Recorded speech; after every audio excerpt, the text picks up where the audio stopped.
Ayan, mayroon tayong chicken breast. Magluluto tayo ng sweet and sour na chicken. At ayan, minamarinate ko na ito ng half teaspoon salt, half teaspoon minced garlic, half teaspoon black pepper, half teaspoon paprika, 2 tablespoon flour, and 1/4 cup of cornstarch and 1 egg. Ayan, nakaano na to ng sobra sa 1 hour. Kaya pipirituhin na natin siya. Okay.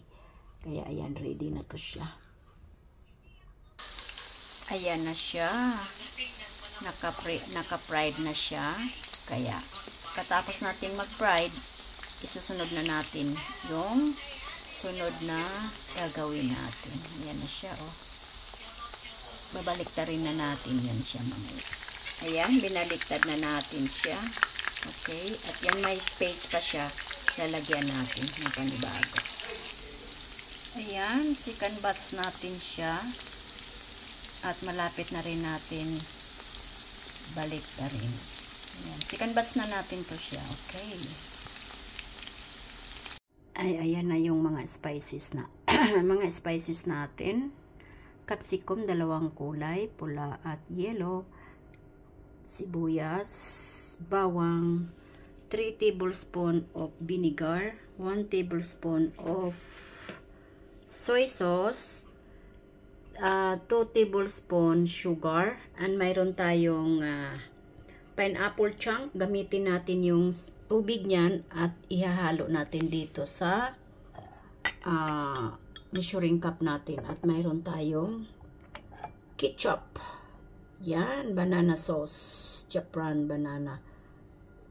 Banana sauce pala ito na nabili ko. Ay, pwede na yan. Ayan, yung paghaluin natin. Ito yung sa sauce. Sugar, soy sauce, vinegar, at yung sabaw ng pineapple chunk. Ayan. Kaya, i-mix na natin yung sauce natin. At ayan, hahaluin na natin yung sauce natin.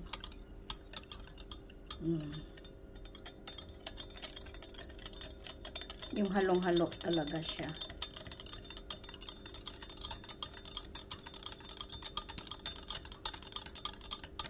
Pwede na yan. Set aside na natin. At umpisa na natin. Isahin yung ahos, bawang. Ahos, bawang ha. Ahos sa Bisaya, yan kasing bawang, sibuyas. Ayan. Ayan na siya. Umpisahan na natin ang sweet and sour chicken natin. Ayan na siya. Hindi ko na pinanuhan yung isa ng sibuyas at bawang, pero ayan na siya. At nasa namin yan. Yung apoy dyan, alalay lang. Okay.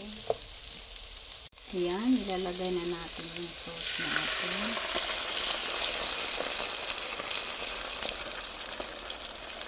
Okay. Konting halo.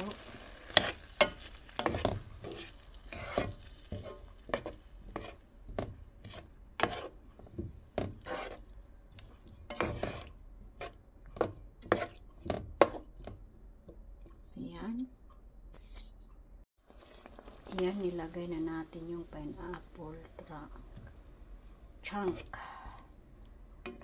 Pineapple chunk.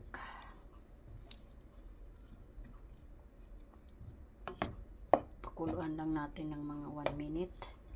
Tapos saka natin nilalagay yung fried chicken natin na chicken breast.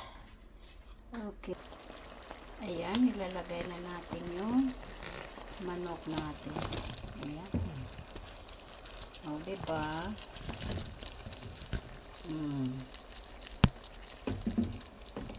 Ayos. Tubot-tubot. Mukhang yummy, ano?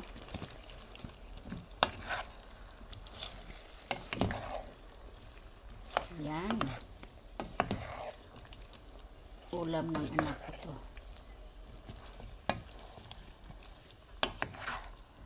Siya lang kakain dyan.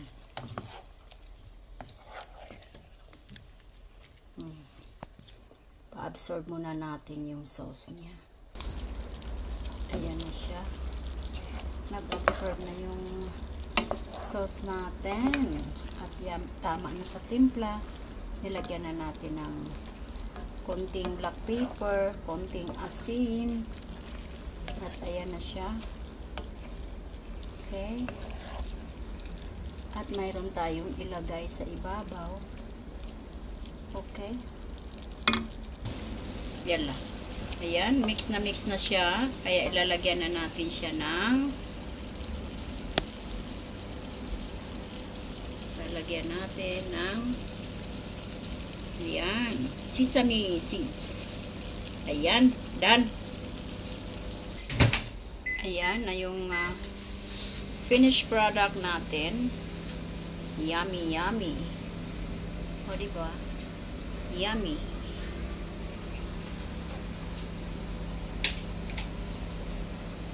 Sweet and sour chicken.